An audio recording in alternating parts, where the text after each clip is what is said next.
नमस्कार दोस्तों, स्वागत है आपका मेरे चैनल पे। दोस्तों, इंडियन नेवी ने एक आरएफआई जारी की है naval shipborne unmanned aerial system के लिए। आज हम इसी के ऊपर बात करेंगे। चलिए दोस्तों शुरू करते हैं। तो दोस्तों, इंडियन नेवी अब 40 naval shipborne unmanned aerial system को एक्वायर करेगी, जिसके लिए मिनिस्ट्री ऑफ डिफेंस और इंडियन नेवी ने मिलकर एक रिक्वेस्ट फॉर इंफॉर्मेशन भी जारी कर दी है। और दोस्तों, इस सिस्टम का इस्तेमाल सर्विलियंस और रिकनिसेंस के लिए किया जाएगा, स्पेशली सी लाइंस के ऊपर। इसके अलावा दोस्तों, जो हमारी एक्सक्लूसिव इकोनॉमिक जोन है उनके सर्विलियंस के लिए, एंटी पायरेसी के लिए, एंटी टेररिज्म के लिए और सर्च और रेस्क्यू मिशन के लिए।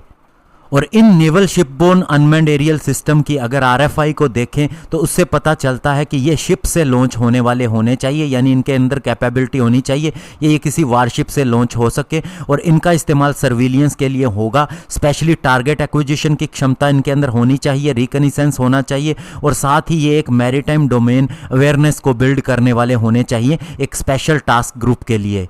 और इनका सेकेंडरी रोल होगा anti piracy, anti terrorist activity को देखना और साथ ही सर्च और रेस्क्यू मिशन के अंदर असिस्ट करना। और दोस्तों, सबसे बड़ी बात जो इस आरएफआई के अंदर निकल के आ रही है वो ये कि वेंडर को कहा गया है कि वह सॉफ्टवेयर का सोर्स कोड भी सप्लाई करे, ताकि इसके अंदर जब चाहे बदलाव किया जा सके और हम अपने हिसाब से इसके अंदर वेपन सिस्टम या फिर जो अन्य हमारी चीज़ें हैं इसे इंस्टॉल कर सकें। स्पेशली इसके अंदर इंडिजिनस सॉफ्टवेयर की अवेलेबिलिटी के लिए भी कहा गया है, ताकि हम अपनी कई एप्लीकेशन जो फायर कंट्रोल सिस्टम के लिए, रडार के लिए, कम्युनिकेशन के लिए और एनक्रिप्शन के लिए, स्पेशली सब सिस्टम के लिए जरूरी होती हैं।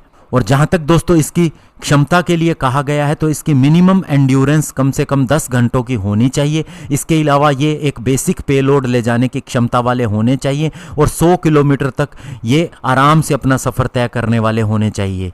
और इसके अलावा कहा गया है कि ये नाइट के समय भी ऑपरेशन करने वाले होने चाहिए, यानी कि रात में भी इनके अंदर लॉन्च करने की और रिकवर करने की कैपेबिलिटी होनी चाहिए। इनके अंदर वाटर में फ्लोट करने की एबिलिटी भी होनी चाहिए, क्योंकि अगर किसी इमरजेंसी में इन्हें पानी के अंदर जाना पड़े तो बाद में इन्हें रिकवर किया जा सके। और इन naval shipborne unmanned aerial system के लिए कहा गया है कि इन्हें C-130 एयरक्राफ्ट और C-17 एयरक्राफ्ट से आसानी से ट्रांसपोर्ट किया जा सकना चाहिए।